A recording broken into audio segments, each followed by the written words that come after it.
Omunyamahe kandi omutezi w'ebikonde ngano atayita Tugume oliyo nawe rwabatende kibe omukutende ko kunagira ngo ayiteguriye kwiza kushengura Bengura Latifu omukurwana kwa Battle for Championship kuri 2017 byakoze kwa mushanzo hara agipumotero mu rembo Mbarara.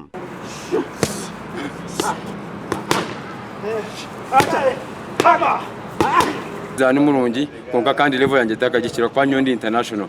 By the way, you can suggesting ujya ngo contesting on national title, but for me I'm not of national title, I'm of African title. Sira ikomuntu kwese mbombundo mbantu buta kubaza. When the international and local there is a big difference. So and the mamisho munonga when they come tweeting nkumwerere nenza kumpunishing. It is going to be a punishment. Tugume oyinobu kugubwinjo muzanogo na nendwano kagana mushanzu aho asingirwa ho mushanzonka ekiruko muhereza enkizo Latifu ku rugo muri region ya Busoga bitu ababiraba tubarize kwayanira urukoba rwona we champion wa Burengerezo omukyango mugenda nebikonde aho Mbata oriyo nayitebekanisiza kulitana no munyakenya Elvis Okero nawe okutendekwa kwe yakutwara roots and culture ghetto area omurikatete Mbarara City.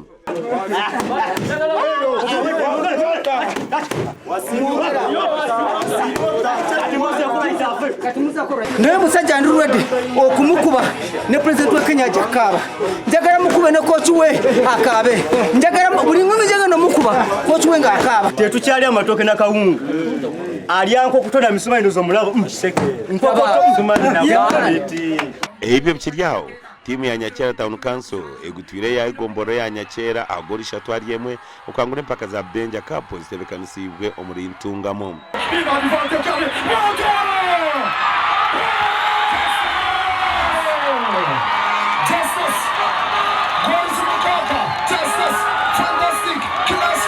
Goro zikiza abanyakera Town Council zitebire Justice aine rugaba.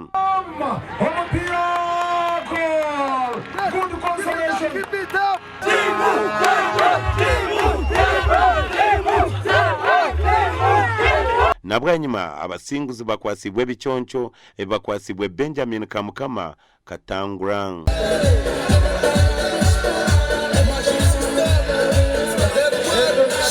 Restaurant promoting ebyemizano mu Rwama East twendangwa abana bitu bazane kuruga revo eyahanzwe ka revo yahiguru imparabona nyina amashemerwa mingi n'abazano banje na gochi witu na administration yona kandi mazuma ni insima bazano banje ko mu rumo gubakora kandi ni mbahiga Nyakera Town Council eyindwe ebembera nka head coach niyo team emwe kuzana omu first division arorengo rwa Rwama East yona.